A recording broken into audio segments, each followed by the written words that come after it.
Balmao Anoula Mohamed Touré Kabo Washington DC VOA Soba kono no studio CCA nege tan fla obe no Washington DC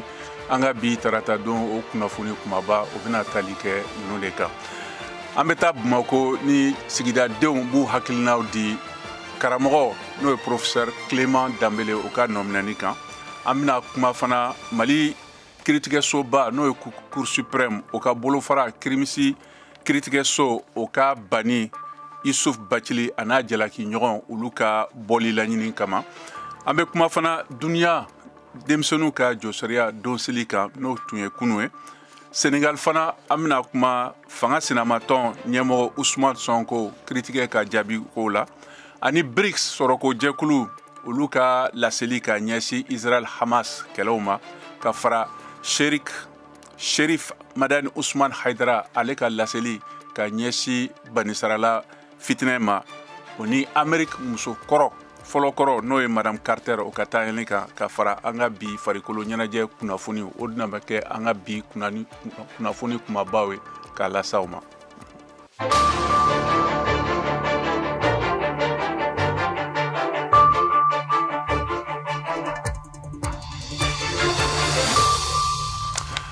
An bɛ segin ka taa Bamako a weleli kɔfɛ jumadon tɛmɛnen kumalasegila famaw fɛ a kɛlen ko ka folikan dɔ fɔ kɛnɛ kan n'o ye bɔlɔlɔsira fɛ professeur Clément Dambélé ale kan a nominana VOA Bambara lasigiden ka bɔ Bamako n'o ye an balimamuso an balimakɛ Mohamed Daɲogo ale b'a kunnafoni lasaw ma an k'a lamɛn. Juma tɛmɛnen yana ni kunnafonidilaw ka baaraw ka daminɛ mun kɔni ye Clément Dambélé ye fintigilakaw u nana ale nɔfɛ kunun tɛnɛn a yirala k'a fɔ ko a bilara kasobon na Clément Dambélé yɛrɛ ale nɔminɛlen don ko bɔlɔlɔsira fɛ k'a ye kumaw fɔ minnu tɛ kuma sabatilenbaw ye Karim Sidibe ani Mama Bisan olu b'u hakilinata di nin ko in kan. Ne hakili la Clément a nɔminɛlen filɛ nin ye ko min na nin ye n'o ye k'a fɔ ko a ka vocal dɔ mɛnna ko a bɛna président faga ani président muso faga ne bolo ale ka nin tɛ kosɛbɛ ye parce que ale yɛrɛ nin t'a nɔminɛ ko fɔlɔ ye. Ne hakilina ye min ye Clément a ye kuma min fɔ kuma fɔta tɛ quoi nin ti mɔgɔ kalannen ka ko ye adamaden n'a fɔra k'i kalanna kɔni surtout ko professeur e kan ka kuma fɛn b'i da kɔnɔ donc i kan ka hakili to a bɛɛ la. Amadou Diallo ale kɔni bolo nin ko a kan ka lajɛ ji ɲɛma jɔlen na sabula Clément Dambélé Mali kɔnɔ maa don mun cɛsirilen don malidenw u ka hakɛw sabatili o kɛlɛ caman na. Amadou Diallo. Concernant l'affaire Clément vraiment ni wasɛgɛsɛgɛli y'a yira ko tiɲɛ don vraiment ko ɲuman tɛ yan ni bolo kɔni comme c'est un homme politique wala ka ko sɛgɛsɛgɛ yan parce que déjà u bɛ jamanadenw de kunnafoni yan n'a ko tora ka taa tan tɔ a ma nɔgɔ fana ye. Burama Sulu fana n'ale ye kunnafonidila ye wa n'a bɛ bɔlɔlɔ ko kalama kosɛbɛ ale fana yira ko halisa mɔgɔw kan k'u janto sabula an bɛ diɲɛ wagati min na sisan bɔlɔlɔ siraw fɛ fɛn caman de bɛ yen u bɛ se ka dilan u bɛ se ka ŋanamu ka don mɔgɔ da ka sɔrɔ i m'a fɔ an k'a lamɛn. Mɔgɔ ka hakili sigi parce que an bɛ diɲɛ min kɔnɔ an bɛ waati min kɔnɔ technologie ninnu ni intelligence artificielle bɛ se ka mɔgɔ permettre ka fɛn caman kɛ. Bon, je crois que an ka justice fana o moyen b'a bolo ka bɛɛ lajɛ ka bɛɛ dɔn est-ce que c'est authentique est-ce que c'est pas authentique ka o bɛɛ dɔn donc an kɔni bɛ an sigilen bɛ ka justice ka conclusion de lamɛn donc ni justice ye min fɔ dans les jours à venir donc an bɛ conséquences tirer a la. Mun kɔni ye Clément Dambélé n'a yirala k'a fɔ k'a bɛ kaso la a ka kiiri don an bɛ don min na ko bi o ma dɔn fɔlɔ. Mohamed Daɲoko VOA Bambara tɔgɔ la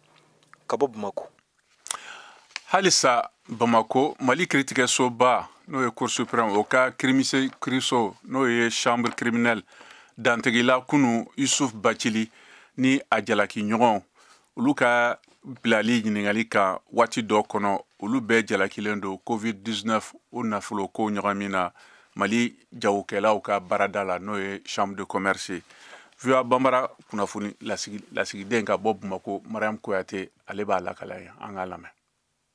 Ni waati in na Isufu Batili n'ale tun ye Mali jagoko ani usine ɲɛmakɔrɔ ye Mali kɔnɔ a n'a jɛɲɔgɔn 4 u segila kokura ye kunu ka taa u nɔna Bamakɔkura kasobonba la sabula u ye fiɲɛbɔda min laɲini kɛ n'o ye liberté provisoire ye sɔma kɛ a ma kunu Cour suprême maaw fɛ. Isufu Batili ale n'a jɛɲɔgɔn 4 u bɛ ye bɔgɔ jeninen kan kabini salon novembre kalo tile 22 ka sababu kɛ k'u ye sefa wari miliyari 10 ani kɔ ŋanamu nafolo min tun kan ka don banajugu min ye diɲɛ yuguba covid-19 o kɛlɛli dafɛ Mali jamana kɔnɔ. Ala ma hinɛna Mali jamanakuntigi kɔrɔ Ibrahima Boubacar Keïta ale tun ye fɛɛrɛw bɛɛ lajɛlen latigɛ ko maskiw ka san ka di Mali jamanaden bɛɛ lajɛlen ma. Maliden kelen maski kelen n'o projet tun tala ka di Isufu Batili ale n'a jɛɲɔgɔnw ma ko nka ko baaraw ma kɛ a kɛcogo la. Maski miliyɔn 21 min tun kan ka san ko dibidibi caman yela o koɲaw la vérificateur général ka fɔla a ka sɛgɛsɛgɛliw kɔfɛ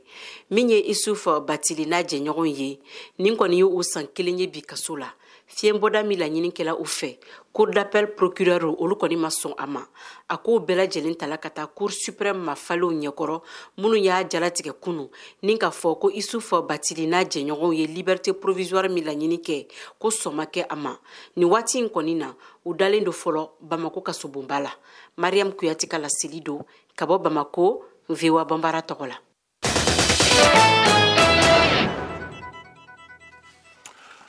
Kunu tun ye duniya denmisɛnninw ka jɔsɔrɔya don seli ɲɛnamani ye.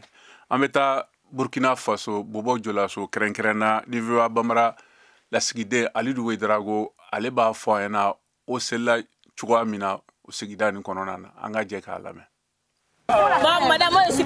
Nɛgɛ kaɲa 17 gosira yan kalansura an bɛ min wele ko l'école centre. Denmisɛnw bɔra o tulon kɛra. O nusɔn ka di n'u taara se so o bɛna dumuni kɛ. O bɛ fɛ ka kɛ fɛn min ye sini o b'o yɛrɛ labɛnna ka ban. Konate Mariam ne bɛ fɛ ka kɛ sage-femme le bɛ docteur ba.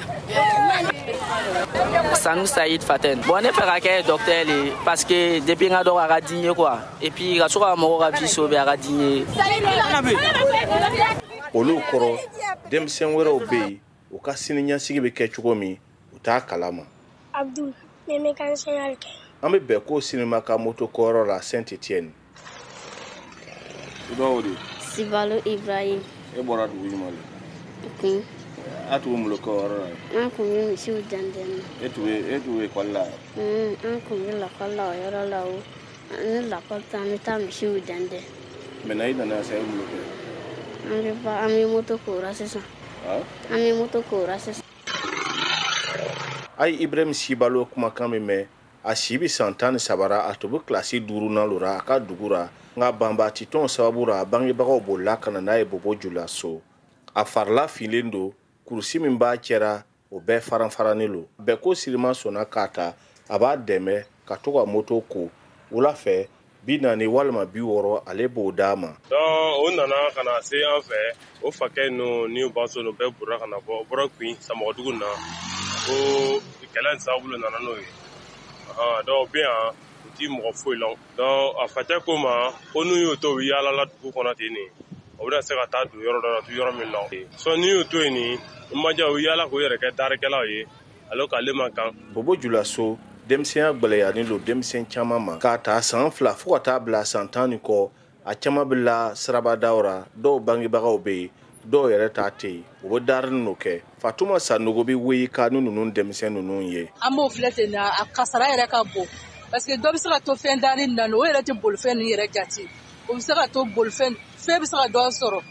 a tigi bɛ fɛ ka boli ka tɛmɛ fɛn ra tile ni yɛrɛ b'o tile ni yɛrɛ siti nɛnɛ min yɛrɛ bɛ nana bɔ nin nɛnɛ min bɔtɔ ye ne denmisɛnnin mugu ni yɛrɛ makari bɛ fan ɲɛnama yɛrɛ tɛ k'o kan na. Banbaati tɔn ninnu y'a kɛ denmisɛn caman jo tiɲɛna a bolo Burkina Faso ka se ka kuma fɔ adamadenw jo ko kɛlɛ yɔrɔ min bɛ n'o bɛ wele ko MBDHP olu ka yɔrɔ la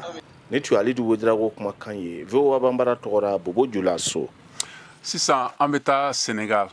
kɛrɛnkɛrɛnna Dakar n'a yɛrɛ k'a fɔ ko kiiritigɛsoba n'o ye Cour suprême ye o ye Ziguinchor o kiiritigɛso ka latigɛ nin bɔ a ma kunu o latigɛ nin ye de ka fanga sinama tɔn ɲɛmɔgɔ n'o Usman Sonko o tɔgɔ ka sɛbɛn kalata sɛbɛnw kan VOA Bambara lasigiden ka bɔ Dakar nama jara an ka lakalita ɲininiw lamɛn.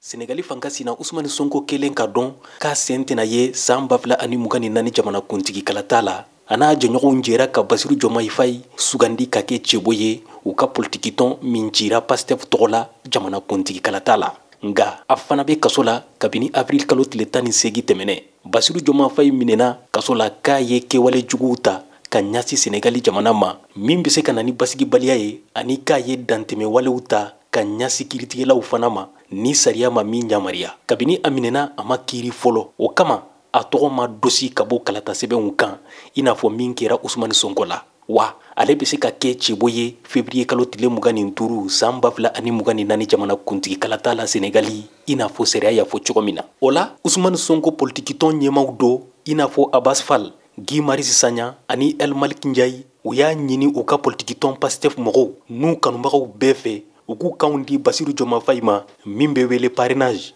walasa a ka cɛboya ka sɛbɛntiya. Wa u y'o ka ɲiniw damina kunun tɛnɛ a bɛ ban décembre kalo tile 11 n'o ye don ye cɛbow bɛɛ lajɛlen bɛ taa ni u ka cɛboya ka ɲini sɛbɛnw ye sariya sunba la walasa u ka cɛboya ka sɛbɛntiya san 2024 jamana kuntigi kalata la. Basiru Jɔmayi Fayi sugandili kɛra Usman Sonko n'a jɛɲɔgɔnw ka feere filanan min sigira sen kan min bɛ wele plan B walasa u ka cɛbo sɔrɔ jamana kuntigi kalata la u ka politiki tɔn tɔgɔ la. Nama Jara, Dakar, VOA Bambara.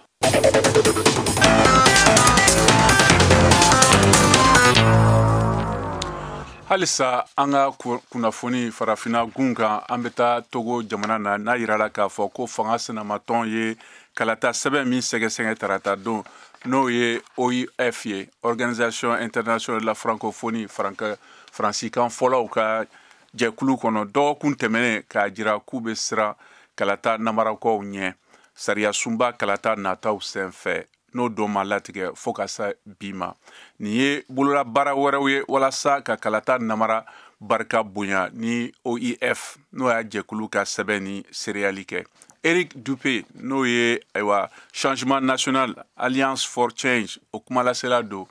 o y'o jalaki. AFP n'o ye ANC kɔrɔlen kɛlɛcɛw ka politiki tɔnba kɔrɔ a y'a jira fana ko OIF dɔnikɛlaw ma jateminɛ kɛ kalata jatebɔ ɲɛta jugu nin kan. An bɛna taa fana Congo jamana kan kɛrɛnkɛrɛnna Brazzaville n'a yirala k'a fɔ ko jamanaden 37 ni kɔ fagara su fɛ ka taa tɛnɛndon na ka se tarata don sɔgɔma kɛlɛbolo dɔ senfɛ sɔrɔsiw ɲinini baara dɔ senfɛ. Jamana faba Brazzaville Congo jamana ɲɛmɔgɔ y'o laseli kɛ tarata don. Waati latigɛ jateminɛ min sigira sen kan kɔrɔtɔ baarakɛlaw fɛ o b'a jira ko mɔgɔ 37 fagara ka caman jɛgi. O b'a jira ko kunnafoni sɛbɛn dɔ bɔra gɛlɛyaw yɔrɔ la min sigira sen kan fanga ɲɛmɔgɔ fɛ n'o ye Anatole Koline Makoso fɛ ka ɲɛsi gɛrɛntɛ dɔ ma.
VOA Afrique ni VOA Afrique ye una adamadenw lafiyara kunnafoniko la. Halisa aw bɛ VOA Mali kura de kɛnɛ kan an bɛ sɔrɔ fiɲɛ turukala 102 sanfɛ Bamako a n'a lamini na an bɛ sɔrɔ fana Tomiya radio parisien kan fiɲɛ turukala 90 o ni tomi segi kan an bɛ sɔrɔ fana radio kumase la bugunikaw an bɛ sɔrɔ gawo fiɲɛ turukala 106 o ni tomi 1 kan bɔlɔlɔ sira fɛ www.voabambara.com walima an ka fiɲɛ sira fɛ n'o ye Facebook page ye VOA Bambara an bɛ segin ka na an ka soba kɔnɔ n'o ye studio 6 ye nin waati kɛrɛnkɛrɛn na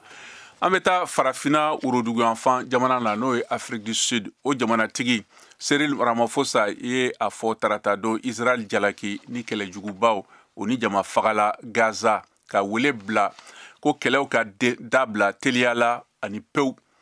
ka BRIC n'o ye sɔrɔ ko jɛkulu ye olu ka lajɛba kɛrɛnkɛrɛn dɔ bila sen kan ka ɲɛsi ni kɛlɛ ma VOA Bambara kunnafonidina Kayatu Traore ale b'a kunnafoni walawala an ka lamɛn. Collective punishment of Palestinian civilians through the unlawful use of force. Bi tarata la BRICS ka ɲɔgɔnna jɛrɛ kɛrɛnkɛrɛnnen kɛnɛ sigili hakilila jagabɔw kan bani sirala fitinɛ kan Afrique du Sud président Cyril Ramaphosa ye jalakili bila bani sirala kan ne fagali jugubaw ni siyala tunu ye Gaza ne ka tila ka welekan bila maramafɛnw sɛmɛli telimanw na gɛrɛntɛ yamaruya bali bilalen Palestine fasojama kulu kan bani sirala sɔrdasiw fɛ ye crime de guerre de ye Ramaphosa ka fɔla a ka kumakanw sen jamana ba duru Brésil, Russie, Inde, Chine et Afrique du Sud ka ni ɲɔgɔn ye kɛnɛba in kan. Гибель тысяч людей. Tonsigi mi Rusiw ka président Vladimir Poutine ani Chine président Xi Jinping be a kɛnɛ kan. A ka lawuli a kama ka ban ka furaw, tajiw, balow ani ji di Gaza mɔgɔw ma ne fagali juguwaleyaw bɛɛ de ka kan Ramaphosa ka fɔ la. An b'a ɲini duniya dɛmɛbagakulu fɛ u ka mara ka wuli ka jɔ teliman kɛ yaasa ka dansigi kɛ Gaza sigidala mɔgɔw ka nin degun nin na ani ka da dɔw yɛlɛn bɛn ni kumaɲɔgɔnyaw lakɛɲɛli telimanw bilali ye sen kan ka kɛɲɛ ni fitinɛ nin ye a ka fɔ la ne taabolo dɔw da yirali bɛn yɛrɛ labɛnni siraw ye kan Xi Jinping ye wele bila bɛn ladilani ɲɔgɔnnajɛrɛba kɛnɛsigi kan yaasa ka nɔgɔya taabolow lakɛɲɛlenw sɔrɔ Palestine ka nin degunni na.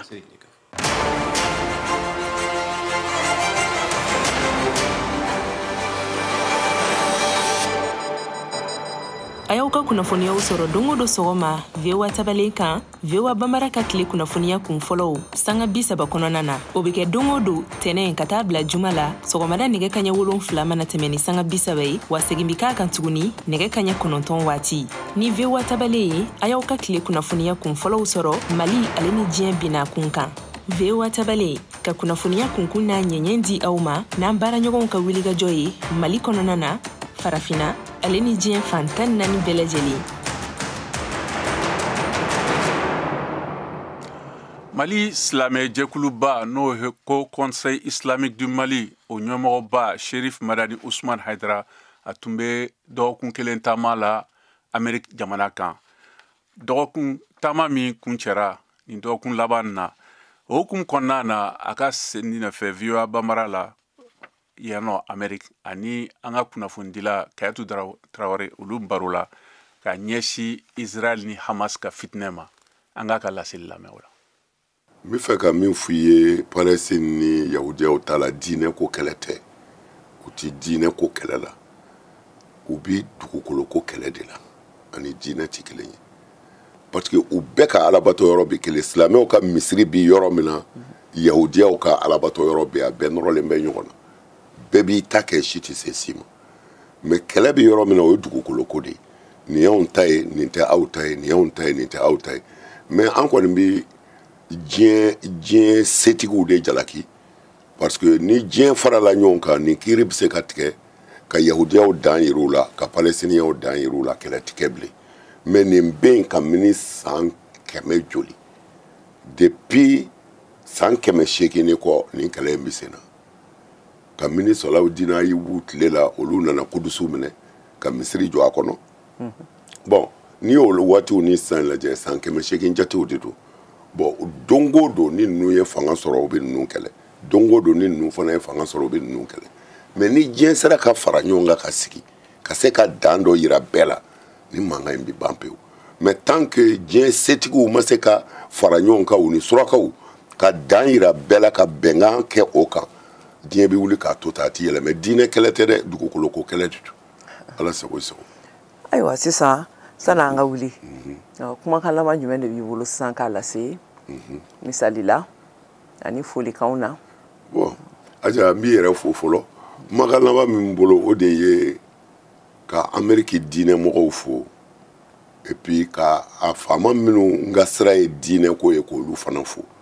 depuis an nana Washington yan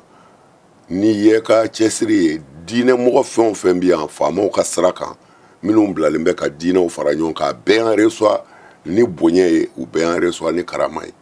an n'u kumana ni dɔw ye heure 2 heure 3 de kɛ kuma na bon a bɛɛ ye diinɛw bɛ se ka fara ɲɔgɔn kan ka ɲɔgɔn minɛ cogo min na ni kɛlɛ tɛ yen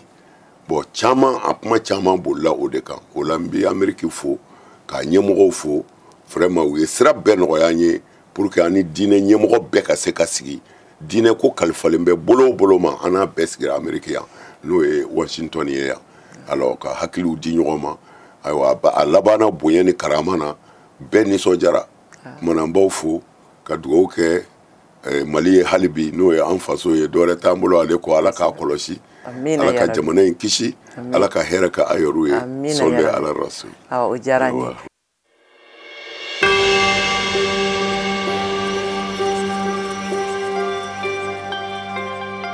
ne ye Jɛnɛba Lobo Tarawele ka bɔ Kayi radio kɛni a bɛ dugu kunnafoni di a bɛ jamana kunnafoni di a bɛ duniya ferekɛ naani bɛɛ lajɛlen kunnafoni di ni président kumana u bɛ kuma radio la an b'a lamɛn an bɛ ministrew ka kumaw lamɛn an bɛ kuma bɛɛ information bɛɛ sɔrɔ à travers la radio.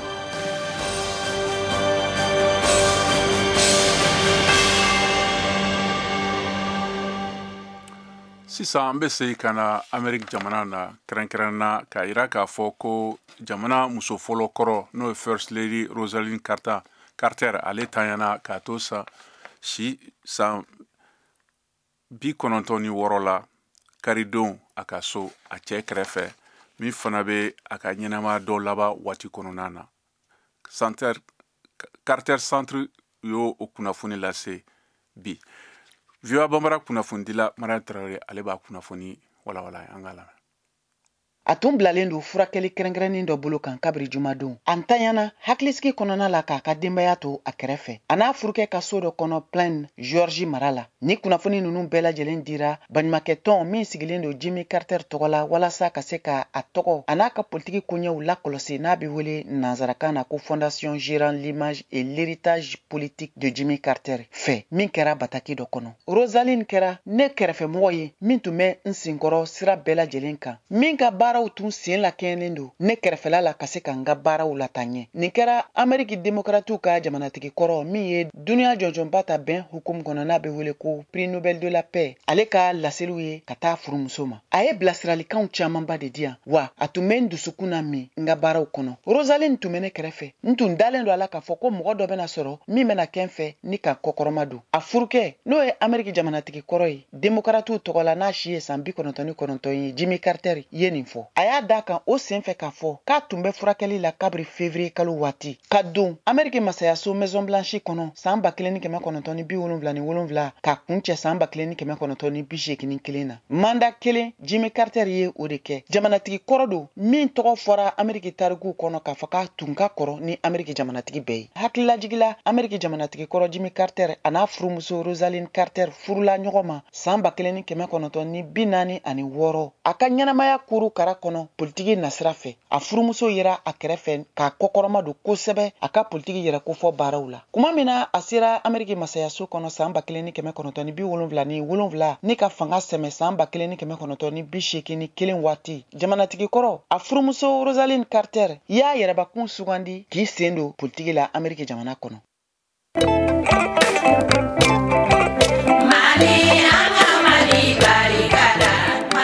Bismillahirrahmanirrahim wa sallallahu ala sayyidina Muhammadu wa alihi wa sallam. Sheikh Usman Madana Haidara Kando ka wele da maliden bɛɛ ani diɲɛ bɛɛ fɛn min bɛ se ka diɲɛ lafiya bi ani k'an lafiya an ka duw kɔnɔ n'an ka sigidaw la bɛn de don. Mana an ka lajɛ ka ɲɔgɔn tɛgɛ minɛ ka yafa ɲɔgɔn ma fɛn minnu tɛmɛna ka Ala wele fɛn minnu bɛna Ala k'o hɛrɛ di an ma ani an kɔ bɛɛ lajɛlen ma. Fɛn o fɛn bɛ diɲɛ dilan bi bɛn de don. Ala ka bɛn sabati, Ala k'an bɛɛ bila sira ɲuman kan. Ala kira bonya kama sɔli ala rasul.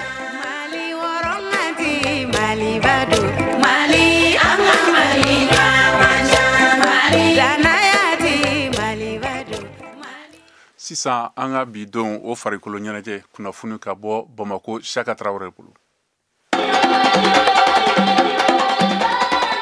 Senatolanta Bunagun kan diɲɛ ɲɔgɔn kunbɛba Coupe du Monde min bɛ cɛ kɔrɔbalenw kofɔ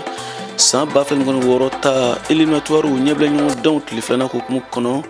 kunun tɛnɛ novembre kalo tile 20 san 2023 in na Mali ni Centrafrique ye filani bin de kɛ Simase Silacilu kelen fan fila bɛ fɛ a ɲɔgɔndan tana Bamako stade du 26 mars la Mali degeli karamɔgɔ Eric Sekou Chel y'a yira ko tiɲɛ don a ma ɲɛ nka a ma tiɲɛ ko ale bɛna baaraw de kurakuraya sisan walasa ɲɔgɔndan nataw la minnu bɛ don éliminatoire ninnu hukumu kɔnɔ se ka sɔrɔ Mali fan fɛ. Centrafrique degeli karamɔgɔ Savoy Raoul Koni nisɔndiyara kosɛbɛ ale ka fɔla ka filani bin sɔrɔ Mali samatasɛgɛw ɲɛkɔrɔ o ye koba ye ale bolo. N'i b'a dɔn Centrafrique ka boko fɔlɔ la éliminatoire ninnu hukumu kɔnɔ Comore ɲɛkɔrɔ o ma ɲɛ. Hakilina jiginna Mali ka boko fɔlɔ la Coupe du Monde 2026 éliminatoire tile fɔlɔ hukumu kɔnɔ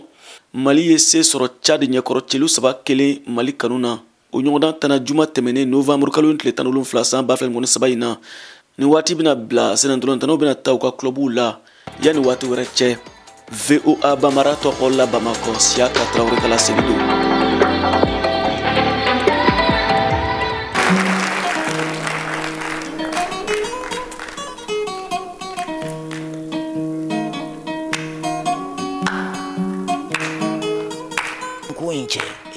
Ekɔlidenw fana bɛ ka wuli kɛrɛfɛlaw la cɛ kuma caman ko kalanko tɛ ka ɲɛnabɔ. Foyi tɛ ka ɲɛnabɔ.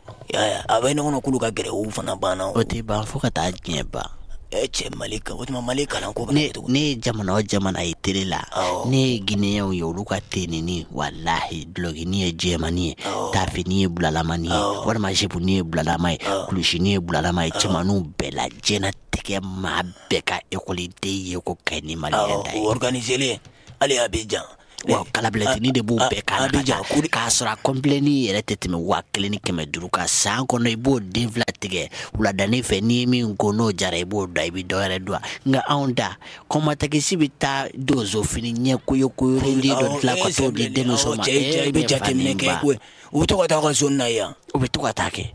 ne y'u lakɔlɔsi ko hali Abidjan yɛrɛ olu fana t'a cɛ kan olu ka tenni bɛɛ ye kelen depuis a tɔgɔ de Layi Seku Umaru tali ka tile o fini minnu kun bɛ yen nɔ n'o tun bɛ di u ka kɛlɛkɛdenw ma dɛ o de bɛ ka dilan Mali lakɔlidenw ye halisa. Ma ko kelen na kɔrɔ sa c'est vrai e ma kalan ne ma kalan ne ye paranti ye yɔrɔ jɔsi la mais cɛ an fana niveau ka ɲi ne écoliden dɔw yɛrɛ. N ko ne bɛ min dɔn lakɔli maître dɔw t'a dɔn. Awɔ n ko kɔsan de na dɔw ye to bulon kɔnɔ a ɲininkara ko qu'en pensez-vous que nous qu'en pensons ne y'o lamɛn dɔrɔn dɔ y'a kɔrɔ fɔ ne yɛlɛla n baji kɔnɔ i kɔnɔ tun bɛ k'an dimi a don quoi. A bɛ maa kɔnɔ dimi. Niveau 0 hali bi bon c'est-à-dire a yɛrɛ b'an kɔnɔ ko président kura sigilen fana ko kow bɛna walawala mais dɔw fana bɛ k'a fɔ ko non k'a sigi tuma don k'an ka temps d'a ma ka jamana réorganiser wa k'a kɛ cogo di ko k'a fɛsɛ bon cɛ ze tɛ ka circuler an ka ɲɔgɔn kan dabila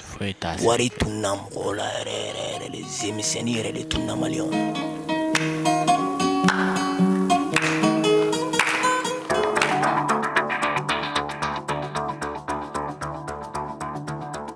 Sisan aw bɛ se k'aw ka batakiw ci an ma WhatsApp fɛ an ka nɛgɛjuru sira kan 020 20 24 30 47 16 tɔgɔ ni jamu ani aw bɛ bɔ yɔrɔ min na aw bɛ o fɔ ka sɔrɔ k'aw ka bataki d'a kan.